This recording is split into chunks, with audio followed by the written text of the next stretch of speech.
Үзэгч та бүхэн зочны ярилцлагын цаг хүрэхэд бэлэн боллоо. Энэ удаагийн ярилцлагын зочноор мэрэгжлийн хяналтын ерөнхий газрын хүнсний аюулгүй байдал хөдөө аж ахуйн хяналтын газрын хүнсний чанар стандартын улсын ахлах байцаач ургамал оролцож байна. Танд өдрийн мэнд хүргэе. За баярлалаа. Та бүхэнд өдрийн мэнд хүргэе. Тэгэхээр би нэг тоод урдъя. Манай улсын хувьд одоо хүнсний бүтээгдэхүүнийхээ 60-аас 70% импортоор оруулж ирдэг гэсэн юм судалгаа байгаа. Тэгэхээр энэ хэрээр хүнсний аюулгүй байдал хангагдаж чадчихна үгүй юу гэдэг бол маш том анхаарлын тэмдэг болсон асуудал юм л да. Тэгэхээр ялангуяа одоо энэ баяр наадамд өгч, үндэснийх баяр наадамд өгч, нөгөө л ил задгаа худалдаа гардаг энэ үеүүдэд ер нь мэрэгжлийн хяналтын одоо газар ямар төвшөнд ажиллаж байна вэ? Өндөржүүлсэн бэлэн байдал зарлж ажилладаг. Тийм ээ. Улсын хэмжээнд одоо энэ баяр наадмын өдрүүдэд яг хичнээн улсын байцаагч нар ажиллах бай. Хаана ямар зэгүүд дээр? За, ер нь бол мэрэгжлийн хяналтын байгууллага аливаа баяр ёслолын үеэр байнгын өргөн фронтоор хяналт шалгалт хийж ажилладаг. За, баяр наадмын үеэр бүх аймаг нийслэлийн мэрэгжлийн хяналтын газрын хүнсний чанарын стандарт, эрүүл ахуй, алдар хамгаалал, байгаль орчин, мал эмнэлэг, хөдөө аж ахуй, бүх чиглэлийн байцаагч нар ажиллана. Тусгай байгууллагууд хуваар гаргаад байгууллагын дарга тушаал гаргаад бэлэн байдалд ажилладаг. Ил задгаа худалдааг нь хуушуурнаас гадна ялангуяа одоо нэг хөдлөн ходог дээр мал нядалгаа байн одоо газар дээр нэг мал борлуулах нядлах энэ ажиллагааг хөдөг. Тэгэхээр энэ бүхэн хяналт шалгалтанд ер нь хамрагдаж чаддгүй. Жишээ нь иргэд хуваараа оруулж ирээд одоо тэндээ газар дээр нядлаад мал махаа зарж байгаа энэ нөхцөл байдал дээр ер нь хяналт авах боломж ингэж ажиллах боломж нь хэр байдаг юм бол. За ер нь бол одоо ялангуяа баяр наадмын үеэр одоо шүлний ханд тийм ээ их орж ирдэг. Энэ дээр мэрэгжлийн хяналтын байгууллага, нийслэлийн мэрэгжлийн хяналтын газраас байнгын хяналт тавьж ажилладаг. За мал нядалгааны одоо зөвшөөрөгдсөн цэгүүдэд мал махыг нядлуулах, тэндээсээ мал эмнэлгийн одоо 20 сарын үүслэгт ороод гарал үүслийн гэрчлэгээтэйгээр худалдаад гарах ажлыг л одоо бид нар хяналт тавьж хэрэгжүүлдэг. Зүгээр иргэд бол маш их олон тоогоор даймд малаа оруулж ирээд хотын зах руу орж ирэх тийм ээ. Гар дээрээ судалтан борлуулах асуудал их байдаг. Энэ дэр бас байнгын хяналт тавьдаг. Манай байцаагч нар одоо тэр байтхаа зарим баяр ёслол бол хотоос одоо малын туугаад туурлаа цуг хамтраар хөөгд гарах хүртэл хэмжээнд авдаг. Одоо энэ хяналт шалгалтууд бол бас явагдаж байгаа. Одоо наадмын цогц сэнгэлдэх хүрээлэн дээр ч вэ, наадмын талбай дээр ч вэ ер нь хуушур шийд зардаг олон газар байна. Энд зөвшөөрөлтөө янз янз байдаг л да. Зарим иргэдийн хувьд одоо зөвшөөрлийн бичгийн шаардлагаар уурладаг, уцаарладаг ийм тал бий. Тэгэхээр үнэхээр зөвшөөрөлтөө газрууд зөвхөн хуушур зарна гэдэг энэ шаардлагыг ер нь хэр тавьд юм бол энэ хяналт шалгалтаас давхар явах. За ер нь бол одоо баяр наадмын үеэр нэгдсэн зохион байгуулалтаар худалдаа үйлчилгээний ажлыг зохион байгуулдаг. Энэ ажлыг одоо тухайн орон нутгийн нийслэлд орон нутгийн засаг дарганы тамгын газар нийслэлийн захирагчийн ажлын албанаас зохион байгуулж зөвшөөрөл олгодог. Энэ үйл ажиллагаан дээр манай мэрэгжлийн хяналтын байгууллага бол хяналт тавьж ажиллана. За иргэд бол ер нь гол нь одоо тийм албан ёсны нэгдсэн журмаар зохион байгуулагч зөвшөөрөлтэй газруудаас хүсээ хөдөлж авах шаардлага. Зөвшөөрлийнх нь бичгийг шаардах эрхтэй зөвшөөрлийн бичгийг шаардна. Дээрээс нь тэр байгууллага нэгдсэн зохион байгуулалтанд орсон ажлын хувцас сэргэлттэй, тоног төхөөрөмжтэй, урьдчилан түүхийг бүтээгдэхүүнийг манай мэрэгжлийн хяналтын байгууллагаас шалгасан ийм төвшөнд явагдаж байгаа. За хэрэглэгч нарын хувьд бол нэг эрх байдаг. Манай хүмүүс ерөнхийдөө нэг эрхээ мэдж хэрэгжүүлдэггүй. Юу гэхээр хэрэглэгчийн эрхийг хамгаалах тухай хуулийн дээр одоо үйлчлүүлэгч хүн худалдаа үйлчилгээний байгууллагаас тухайн бүтээгдэхүүн ажил үйлчилгээний талаар чанар аюулгүй байдлын баталгаажлалтыг нь шаардж үзэх, баримтчгийг шаардж үзэх тийм ээ. Тэгэхээр тухайн бүтээгдэхүүний хэрэглээний заавар тийм ээ бусад мэдээллийг одоо асууж лавлаж авах юм эрхтэй байдаг. Энэ мэдээллийг өгөөгүй худалдагч үйлчлэгч нар эргээд өөрсдөө хуулийн хариуцлага хүлээхээр тэгээд хэрэглэгчийн эрхийг хамгаалах хуулийн заагдсан байдаг. Тийм болохоор манай хэрэглэгч нар хуулиар олгогдсон эрхээ бас эдлээд тухайн худалдаа үйлчилгээ, хуушуурын үйлчилгээ хийж байгаа улсуудаас энэ шинжилгээ бичиг зөвшөөрлийн бичиг баримтуудыг бас үзэх шаардах эрхтэй. Хэрэглэгчийн эрх гэдээ ярьснаас үүдэн асуухад ер нь өнөөдөр хэрэглэгч өөрөө хэрэглээний мэдлэг соёлд хэр төлөвшсөн байна вэ гэдэг тухайд бас ярих хэрэгтэй авах гэж бодож байна. Яагаад тэгэхээр хүнсний бүтээгдэхүүний 60-70% импортоор авч байна. Тэр бүхэн одоо хадгалалт нь ямар нөхцөлд байна те хяналт шалгалт нь яаж явагдсан, зөвшөөрлийн бичгтэй байна уугүй юу гэдгийг шалгахаас гадна өөрсдөө ер нь зөв сонголт хийх, зөв хэрэглээ хийх тал дээр иргэд маань ер нь ямар хандлагатай байна гэдэг. За ерөнхийдөө бол одоо хүнсний аюулгүй байдал гэдэг маань нэгдүгürt одоо хүнсний үйлдвэр үйлчилгээ эрхлэгч байгууллагын төвшөнд нэг яригдчихэж байгаа. Хэрэглэгчийн ахуйн төвшөнд бас нэг яригдчихэж байгаа тийм ээ. Тэгэхээр хэрэглэгч хүний өөрийнх нь одоо хүнсний зөв сонголт зохистой хэрэглээний асуудал бол одоо хэр зэрэг бидлэгтэй байна вэ гэдэг нь тэр утгаан хүний гэр бүлийнхэн хүмүүсийн хүнсний аюулгүй байдалд гол үүрэг оройлтой. Манай хэрэглэгч нар энэ талаар жоохон мэдлэг мэдгэдэггүй дутмаг дээр нь жоохон хайнга тийм ээ хүнсийг сонгохдоо одоо яг зохих газраас нь худалдаж авдаггүй гэх мэт асуудлууд байдаг. За тухайлах юм бол одоо хүнсний бүтээгдэхүүнийг сонгож авахдаа зориултын ариун цэврийн наазахын шаардлага гэсэн зориултын байртай тийм ээ хөргөх тоног төхөөрөмжөнд хүнсний бүтээгдэхүүнээ хийж худалдаалж байгаа энэ газруудаас одоо сонгож авах нь зүйтэй. Шаардлагатай бол худалдагчаас шинжилгээ баталгаачлалт баримт бичгийг бас шаардж үзэх хэрэгтэй гэж түрүү хэлсэн тийм ээ. За хүнсний бүтээгдэхүүнийг сонгож авахдаа хамгийн гол юм шошгын мэдээллийг сайтар уншиж танилцах хэрэгтэй. Шошго дээр тухайн бүтээгдэхүүний нэрнээс ахуулаад тэр бүтээгдэхүүнийг одоо яаж хадгалах уу, яаж хэрэглэх үү, ямар агуулгах найрлагатай юм гэдгийг хүртэл бүгдийг тусгасан байдаг. Тэгэхээр гадны орнууд зарим юм дээр бол харж байхад манай хэрэглэгч нарын энэ мэдлэг энэ шошгыг харж сонгож авах асуудал бол нэлийн төлөвшсөн.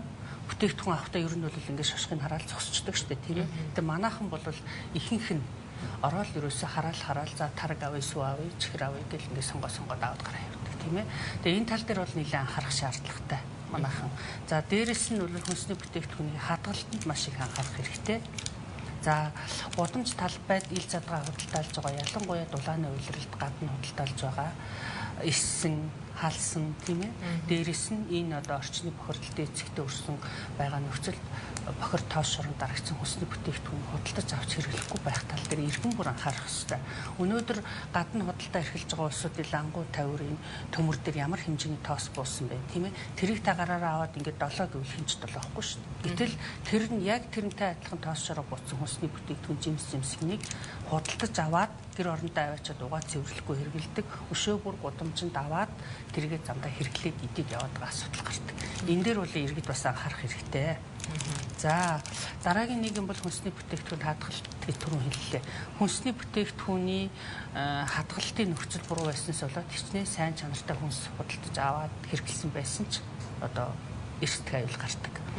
Тухайлах юм бол одоо хүнсний бүтээгдэхүүн нэмэх дөрвөөс хасах дөрвөөс нэмэх 60 градусын хооронд тухайн хүнсний бүтээгдэхүүн дээр нэм бактери үржих хамгийн таатай нөхцөл бүрддэг. Тийм ээ. За нэм бактери гэдэг маань өвчин үүсгэж нэм бактери маань энэ тааламжтай нөхцөлд бол маш хурдан хугацаанд маш ихээр үржиж өсч хүнсийг бохирдуулдаг. Тэгэхээр хүнсний бүтээгдэхүүнийг ер нь гэр орны нөхцөлд хөргөгчөнд хасах дөрвөн хэмээс доош хэмээн хөргөгчөнд таглаатай савд хийж хадгалах ёстой. Дээрээс нь болсон бүтээгдэхүүн, түүхий бүтээгдэхүүн хоёрыг тус нь хадгалах ёстой. Манайхан нэг дор хөргөгчөнд задгаагаар таглаагүй савд хийгээд тавьчихдаг. Нөгөө гадны орчноос ирсэн цэвэрлээгүй боловсруулаагүй түүхий бүтээгдэхүүнд байгаа бохирдол маань болгочихсон шууд хэрэглэх бүтээгдэхүүнийг бохирдуулаад халдвар хорлог гарах нөхцөлийг бас бүрдүүлдэг. За дээрэс нь хүнсний бүтээгдэхүүнийг хадгалах хугацааг сайн анхаарах ёстой. Хадгалтын хугацаа гэдэг нь тухайн хүнсний бүтээгдэхүүн чанар аюулгүй байдлаа хадгалах одоо эцсийн хугацааг тогтоогод өгсөн байгаа. Хугацаа дууссан хүнсний бүтээгдэхүүнийг бас хэрэглэгч нар маань гэр орны нөхцөлд хаялтай нэшгээд хэрэглэдэг асуудал маш их гардаг. Энэ дээр бол манай хэрэглэгч нар бас анхаарах хэрэгтэй. За түрүүний өөрийн чинь хэлснээр бас хүнсний одоо энэ зөв хэрэглээ гэдэг юм манайханд бол бас байх ёстой. Зөв боловсруулж хэрэглэх ёстой. Гэр орны нөхцөл тухайлах юм бол одоо мах ирчдэг бандан тавиурн дээрээ шууд дахиад цаана чалан боловсруулалт хийхгүйгээр хэрэглэдэг таалах яам тий мантууга тавиад үсэд хэрэглэдэг. Энэ бол одоо тухайн бүтээгдэхүүн бас бохирдох нэг нөхцөл болдог. Тэгэхээр махны модыг гэж ярьдаг манайхан тийм ээ гэр орны нөхцөл мах түүхий бүтээгдэхүүн хэрэглэдэг мандан тавиур модыг болсон бүтээгдэхүүн хэрчиж зүсдэг бэлтгэдэг модноос тусад нь байлгах хэрэгтэй. Хадгалахдаа тусад нь хадгалах хэрэгтэй. Тусдаа хэрэглэчихэд хоёр бүрийг нийлүүлээд тавьчихсан болчтой хэрэг байхгүй байх жишээтэй тийм ээ. За мөн хүнс одоо бэлтгэдэг тэр мод хутга тавиурыг бол маш сайн угаа цэвэрлж явах хэрэгтэй. Тухай бүртэн тийм ээ.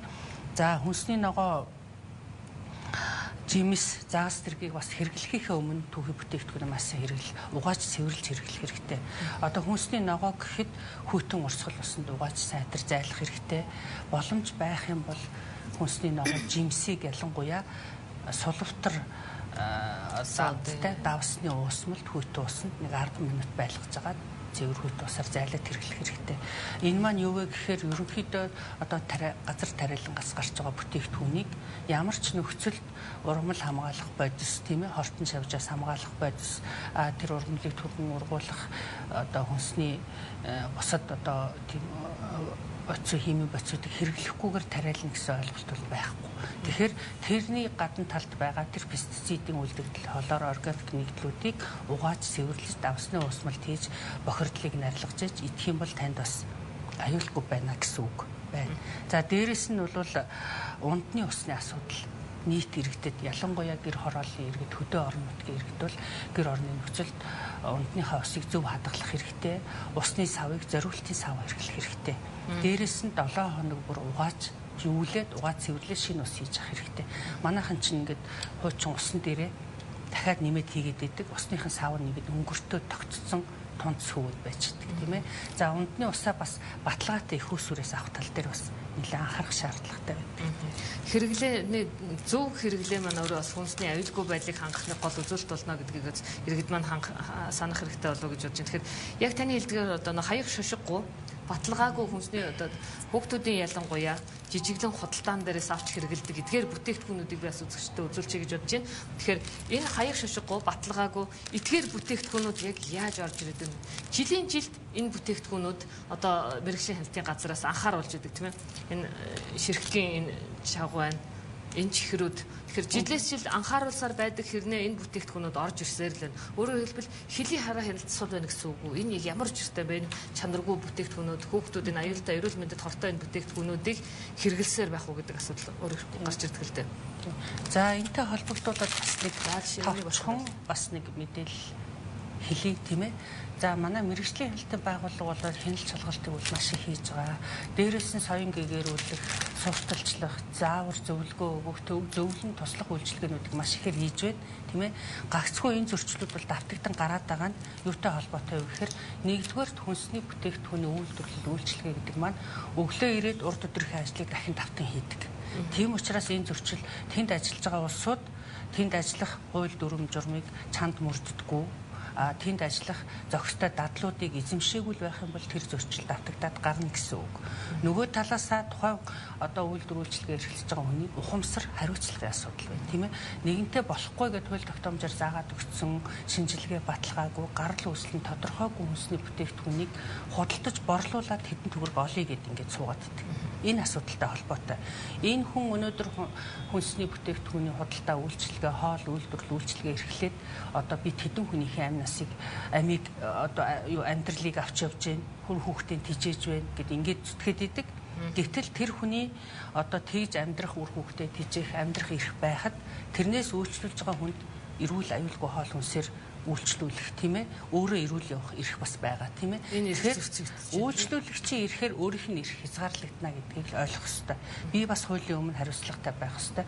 Хүнд хор хүргэж өөрөө таван төв болж амьдрах ёсгүй гэдгийг ойлгох хэрэгтэй.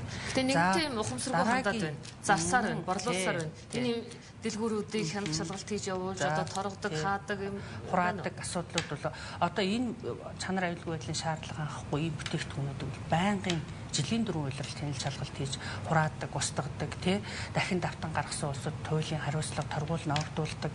За дээрэс нь бид нар хэрэглэгч нарт маш ихээр одоо хэвлэл мэдээлэлээр дамжуул зөвлөгөө заавар өгдөг. Тэгэхээр энэ дэр үйлчлэгээ эрхэлж байгаа газруудын хариуцлагыг түрүү ярьсан. Тэрнээс гадна хэрэглэгч нар өөрсдөө бас зөв сонголт зохистой хэрэглээтэй болчих юм бол энэ бүхнийг авч хэрэглэхгүй байх юм бол одоо заавал би гадаа энэ наранд нэг л энд зарна гэж зогсоод байхгүй шүү дээ хүн худалдаж авахгүй бол. За нөгөө талаасаа хэл гайлаар одоо яагаад орж ирж байна вэ? Хяналт байхгүй нь үү гэж асууж байгаа тийм ээ. Тэгэхээр энэ дээр хяналтын байгууллагын байцаагч нар би ч өөрөө хяналтын байгууллагын хувьд яг дотроо байгаа хүний хувьд бол энэ мэргэжлийн хяналтын байгууллагын энэ хүнсний чиглэлийн байцаагч нар бол маш их хүнд нөхцөл байнгын ачаалттай ажилладаг тийм ээ. Баяр ёслол болоход өнөөдөр бид нар яг л цагдаа шиг одоо ерөөсөө бэлэн байдалд тэгээд маш их ачаалттай яг л одоо энэ болохгүй бүтээгдэхүүнийг энэ хүн игээд хорцчихгүй энэ хүн зарчихгүй тий гэл тэрийг л одоо заруулахгүй худалдуулахгүй төлөө л хяналт зохицолтгүй тавьж ажилладаг тал байдаг. Гэтэл одоо энэ үйлчлэл худалдаа эрхэлж байгаа улсууд маань зарим нь бол тэрийг нууж хааж одоо хураагаад явхад эргээд ирэхэд дахиад авчираа зарж ах жишээтэй тийм ээ. Эсвэл би өөрөө идчихье одоо би зарахгүй гэд ингээд маргалдах жишээтэй тийм ээ. За ийм асуудлууд гардаг. За хэл гайлын хувьд бол энэ эдгээр бүтээгдэхүүнүүд ерөнхийдөө одоо мэргэжлийн хяналтын байгууллага хэл гайлын хяналтаар орж ирээгүй шалгагдаагүй бүтээгдэхүүн гэсэн үг эдгээр. Тэ. Дандаа нуураар хулгаагаар орж ирж байгаа. За хуулиараа Монгол улсад одоо ийм англи, орос, монгол хэлний айл нэгэд бичигдсэн хаяг шошготой чанар аюулгүй байдлын баталгаачлалт хамрагдсан цаад үйлдвэрлэгчийн сертификат чанарын баталгаачлалттай хүнсний бүтээгдэхүүнийг импортоор оруулна гэж заачсан. Тэгэхээр манайх бол одоо Монгол улсын хэмжээний бүх хэлийн боомтууд дээр нь Улаанбаатар хотод ажиллаж байгаа. Одоо гүний хяналтын гайлын талбай дээр гайлын хяналттай хамтраад мэргэжлийн хяналт ажиллаж байгаа. Тэгэхээр эдгээр бол яг хяналтын байгууллага гайлын ихэнх хүнсний бүтээгдэхүүнийг Улаанбаатар хотод татаж авчираад гүний хяналтан дээр авчираад шалгалтанд оруулаад гаргаж байгаа. Шаардлагатай бол дээж авч шинжилүүлээд төр саатуулж байгаа баталгаажуулаад явуулдаг. Тэгэхээр эдгээр бол хяналтанд орж ирээгүй бүтээгдэхүүн. Тиймээс иргэд маань ер нь хин хаана хизээ үйлдвэрлэсэн тодорхойгүй шинжилгээ баталгаажилт тодтолтогчоо шаардахад байхгүй. Дээр нь хятад хаан зүсгээр бичигдсэн хаяг шошготой ийм бүтээгдэхүүнүүдийг худалдаж авч хэрэглэхгүй байх нь зөв. Тэгэхээр энэ эдгээр бүтээгдэхүүнээс ингээд хараад хаад бүр захын дэлгүүрүүдээр ингээд одоо үүдэнд байдаг хамгийн их борлогддог, хамгийн их одоо түгээмэл зарагддаг ийм л бүтээгдэхүүнүүдийн нэг байгаа даа. Тэгэхээр хэрэглэгчид маань өөрсдөө энийг одоо хаяг шошгогүй гэдгийг мэдсээр худалдаж авдаг энэ байдал маань өөрөө хүнсний аюулгүй байдал, эрүүл мэндийн эсрэгөөр нөлөөлж байна гэдгийг их сайн анхаарч нэг талаасаа тийм их борлогдоод тахаар нөгөө улсууд чинь энийг л зарж мөнгө олох гэдэг шүү дээ, тийм ээ. Хулгаагаар хэлсэн. Борлдохгүй хүн авдаггүй байсан бол нөгөө талаас эдгээр энийг мөнгөөр худалдаж аваад 5 төгрөг нэмээд хүн зарыг сайн ойлгох байх ёсгүй, тийм ээ. Өөрөөр хэлбэл хэрэглээний боловсрал дутмаг байгаа тэр асуудал дээр л дөрөөлөд байна л да, тийм ээ. Бас ерөнхийдөө хоёр аль талаас одоо энэ хүнсний бүтээгдэхүүний худалдаа үйлчилгээ, нийтийн хоол, хүнсний үйлдвэрлэлд байгаа бүтээгдэхүүний чанар аюулгүй байдал гэдэг дан ганц төрийн хяналт юм уу мэргэжлийн хяналтын байгууллага ажилтны ажиллаар бол бүрэн шийдэгдэхгүй, тийм ээ. Энэ дээр төр бол одоо хяналт тавина гэдэг маань төрөөс ард иргэдийнхээ эрүүл мэндийг сахин хамгаалж байгаа нэг хэлбэр, тийм ээ. Айлч улс оронд одоо манайх ганц биш бүр өндөр хөгжилтэй оронд хүртэл хатуу хяналт байна хүнсэн дээр. Тэгэхээр хяналтаас гадна үйлдвэрлэл үйлчилгээ эрхлэгч нар хяналтын байгууллага ажилтан дээр нь хэрэглэгч нарын цогц үйл ажиллагаагаар энэ бүрэн шийдэгдэнэ л гэсэн үг тий.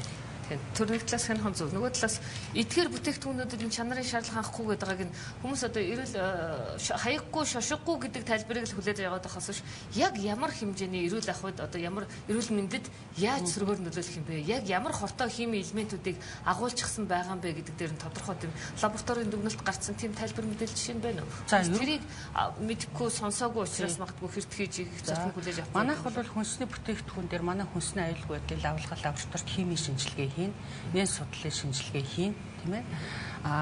Тэгэхээр цацрагийн бохирдолтой эсхийг шинжилнэ. Тэгэхээр эдгээр бүтээгдэхүүнүүд маань гол нь одоо аль нэгэн хэл гайлын хяналтаар юм уу тий ороод шинжилгээ баталгаачлалт хийгдэг бүтээгдэхүүн байгаад байгаа байхгүй юу? За дээрэс нь ерөнхийдөө одоо хүнсний бүтээгдэхүүний энэ бүтээгдэхүүнүүд бол ялангуяа эдгээр бүтээгдэхүүнүүд бол голцоо нянгийн бохирдолтой.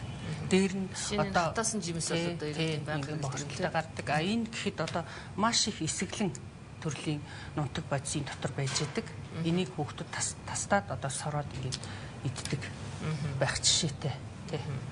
Тэгэхээр энэ хамгийн гол нь эрүүл мэндэд энийг хэрэглэсэн нөхцөлд эрүүл мэндэд яаж сөргөөр нөлөөлсөн бэ? Жишээ нь энэ хатаас хүүхдүүдийн байнга хэрэглэдэг энэ хатаасан жимсэнд одоо ямар хэдийн хэмжээний бохирдол агуулсан байх уу гэдгийг бас тайлбарлаж өгье л дээ.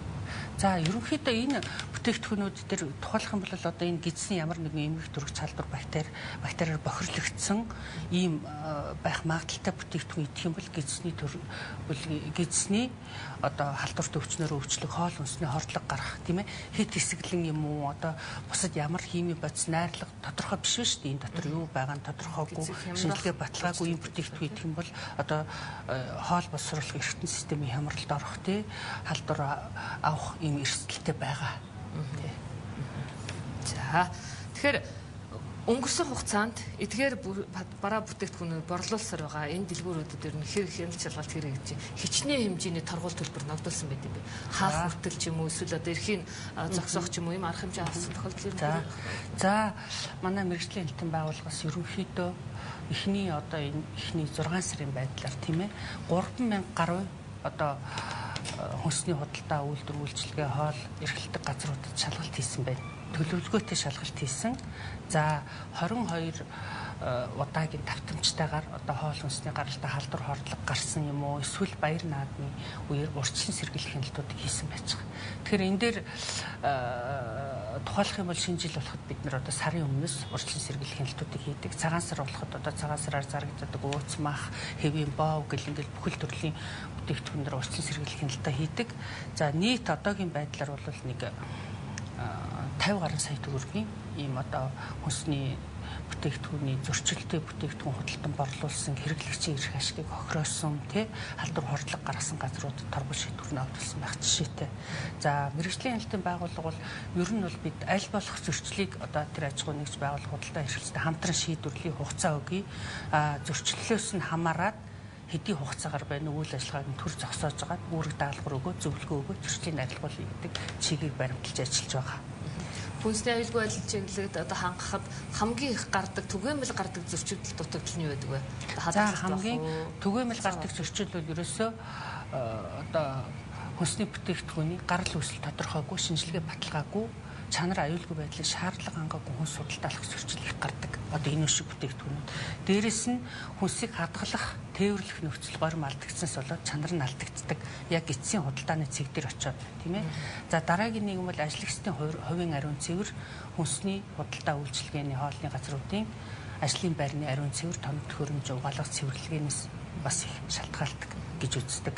Шинэ бүтээгдэхүүнүүдийг дэлгүүрүүдээр зарж яхад одоо асуудалтай байгаа учраас гэдэг тайлбараар хүмүүс бас иргэд гар дээрээсээ борлуулдаг. Жижиг одоо түүцээр эсвэл хуваараа борлуулж байгаа ийм нөхцөлд хувь иргэнд ногдуулдаг хариуцлага гэж юм байд юм уу? Байна. Одоо хуулиараа байж байгаа шүү дээ. Энэ бүтээгдэхүүнүүд бол одоо манай мэргэжлийн хэлтэн байгууллага бол шалгасаар агаад ихэнх худалдаа үйлчлэгээний газрууд бол мэддэг. Энийг авбал би одоо буруутнаа гэдэг тийм учраас энэ дэлгүүрүүдээр биш жижиг түүц сургуулийн хүүхдүүдийн ойр орчмоор гар дээрээс их худалдаалж байгаа гэж өөрөө хэлж байна тийм ээ. Тэгэхээр энэ улсуудад бол яг хүнсний тухай хуулиар торгол шийдвэр ногдуулдаг. Одоо бол сүүлийн 2013 онд одоо оноос хэл шинжилэн мөрдөж гисэн хүнсний тухай, хүнсний аюулгүй байдлыг хангах тухай хуулиар энэ зөрчил гаргасан улсуудад хүлээлгэх хариуцлага бол нэлээд өндөр болсон. Одоо саяас 3 сая 10 сая хүртэл торгол шийдвэр ногдуулахар хуулиар тогтоогдсон байдаг. Давтан үйлдсэн тохиолдолд захиргааны хариуцлага. Тэгээ ерөнхийдөө л одоо зөрчил гаргасан бол торгол шийдэг гэсэн байдаг. Бид нар бол одоо тэр тухайн бүтээгдэхүүнийг зарж борлуулж байгаа улсууд тэр бага хэмжээтэй юм бол хурааж аваад эхний ээлжин заавар зөвлөгөө өгөөд үүрэг даалгавар өгөөд давтан гараад ирвэл торгол тавих жишээтэй тийм ээ.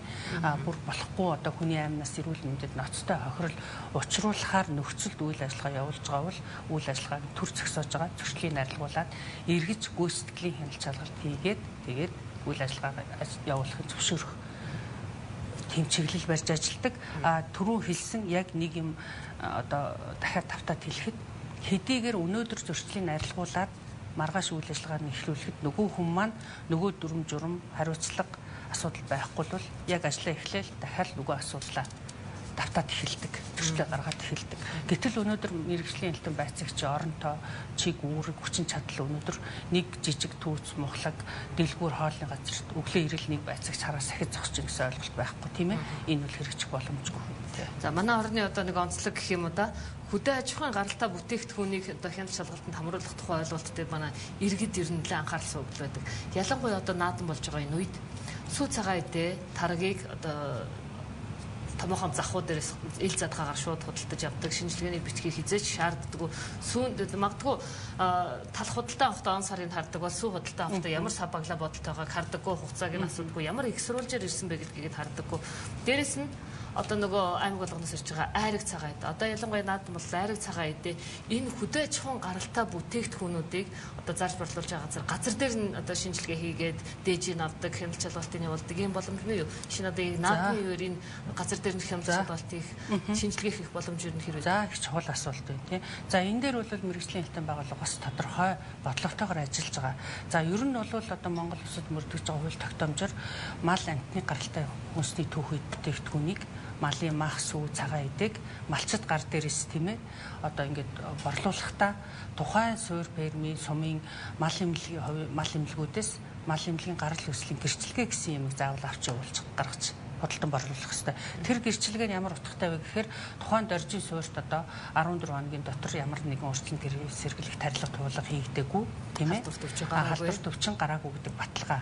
За дээрэс нь томоохон хүнсний худалдааны зах төвүүд дээр мал эмнэлэг ариун цэврийн лаборатори ажилладаг. Тэд өөрсдөө ажилуулдаг. Тэн дээр ирэхэд нь тухайн бүтээгдэхүүнд малаас хүн талдварлах өвчин халдвар бүрчлөө гэх мэт те байна уугүй юу? Хаанаас нийлүүлсэн бүтээгдэхүүн гээд ингээд шинжилгээ хийгээд бас баталгаа өгдөг. За баяр наадмын үеэр бол мэргэжлийн хэлтэн байгууллагаас явуулын лаборатори одоо нийслэлдэхэд төв зэнгэлэгтэр хүү долоогод дээр ажилладаг. Газар дээр нь ирсэн айраг сүү цагаан эдэмээс бид нар дээж аваад дорн шинжилээд гаргаад тэр худалдаа эрхэлж байгаа улсуудыг баталгаажуулаад явдаг. Тэгэхээр иргэд маань юу анхаарах вэ гэхээр гудамж талбайд ил задгай худалдаалж байгаа сүү тараг цагаан эдэг худалдан авахгүй байх нь зүйтэй. Энэ бол одоо ард иргэд гэрийн нөхцөл боловсруулсан мал эмнэлэг ариун цэврийн шинжилгээ баталгаажлалтанд хамрагдаагүй ялангуяа малаас хүн талдварлах өвчин халдвар тарах нөхцөл бүрдсэн бүтээгдэхүүн зарагдчихж байгаа. Тэр хүнсний бүтээгдэхүүнийг худалдаж аваад одоо гэртээ хэрэглэгч нар маань халуун боловсролт хийж чанж болохгүйгээр шууд хэрэгэлдэг. За зарим нь бол одоо сүү таргийг ингээд зарим усад харж хахад хурууга дүрээд ингээд одоо амсаж толгойч үзээд. Тэр бол ерөөсөө шууд тухайн бүтээгдэхүүн тэрвээ малын бүртлээ зөвшний юм байх юм бол тэр хүн шууд л тэр өвчнийг авах нөхцөлтэй бүрдэн. Тийм учраас ийм бүтээгдэхүүнийг худалдан авахгүй байх нь зүйтэй. За яг нэгдсэн журмаар зах худалдааны төвүүдээр худалдаалагдж байгаа сүү цагаан эдээ малын гаралтай бүтээгдэхүүнийг авах нь таны одоо аюулгүй байдалд баталгаатай. Гэтэл нөгөө томоохон хүнсний завхууд маань өөрсдөө тухайн бүтээгдэхүүн малын гаралтай бүтээгдэхүүнийг хүлээж авахдаа газар дээр нь шинжилж авч байгаа тийм лабораторитой юу гэдэг байгаа. Одоо томхон худалдааны төвүүд дээр бол бүгдэн дээр нь мал эмнэлэг ариун цэврийн жижиг лабораториуд өөрсдөө бүр хууль журмаараа тогтоогод өгсөн ажиллаж байгаа шүү дээ.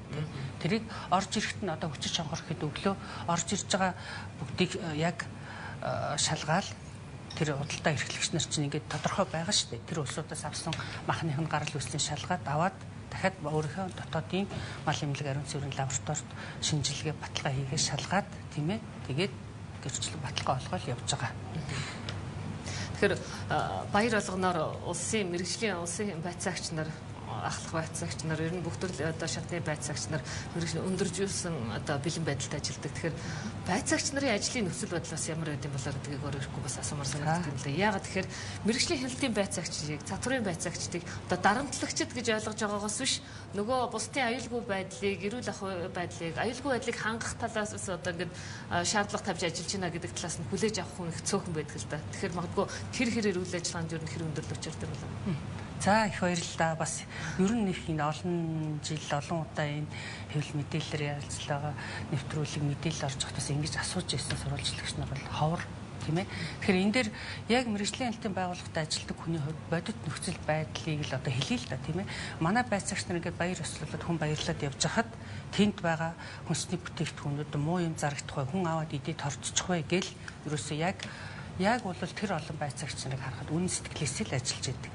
Тэр бүтээгдэхүүнийг одоо нэг ямарваа нэгэн муудсан юм уу муудсан байж болзошгүй бүтээгдэхүүн байхад худалдан борлуулахгүй болиулнаа хураана гэхэд нөгөө худалдаа үйлчилгээ эрхэлж байгаа улсууд маань маш их эсэргүүцэлтэд тулгардаг хүнд нөхцөлд ажилдаг тийм ээ. Дээр нь бид нар бас амралтын үеэр амралтгүй яг л цагдаа шиг ингэж ажилдаг. Тэгэхээр энэ дээр худалдаа үйлчилгээ эрхэлж байгаа улсууд маань тавьсан шаардлагыг биелүүлж хамтарч ажилласаа нөгөө талаасаа хэрэглэгч нар маань мэргэжлийн хяналтын байгууллага гэдэг бол дарамтлагч одоо хүний төрөнгийг хураадаг, торгодог тий ийм гэдэг талаас нь биш.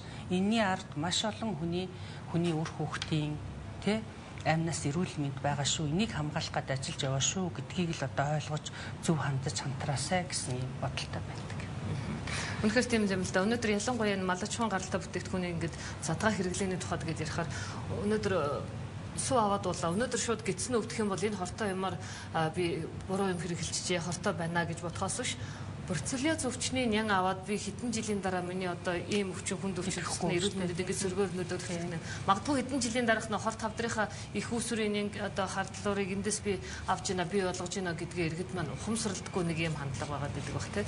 Тэгэхээр ерөөсөө л хүнсний аюулгүй байдлыг хангах гэдэг асуудал бол хэн нэгнээс шалтгааллах гэхээс илүүтэй иргэдийн өөрсдийнх нь хэрэглээний соёл нэгдүгээр зөв хэрэглээ, зөв сонголтоос хамгийн чухал шалтгаалт юм байна гэдгийг бас бидний ярилцлагын төгсгөлд иргэд маань ойлгож хүлээж авсан байгаасаа гэдгийг хүсэх байна. Ингээд өнөөдрийн бидний урилгыг авч ярилцлагад орсон танд баярлалаа гэж хэлэх байна. За баярлалаа. Та бүхэнд ажлын амжилт хүсье. За баярлалаа. Тэгэхээр мэрэгжлийн хяналтын ерөнхий газрын хүнсний аюулгүй байдал хөдөө аж ахуйн хяналтын газрын хүнсний чанар стандартын улсын ахлах байцаагч ургамал өнөөдрийн зочны ярилцлагын цагийн одоо зочин байлаа. Анхаарлаа хандуулж Игэл телевизийг сонгоцсон үзэгч та бүхэнд баярлалаа. Баярлалаа.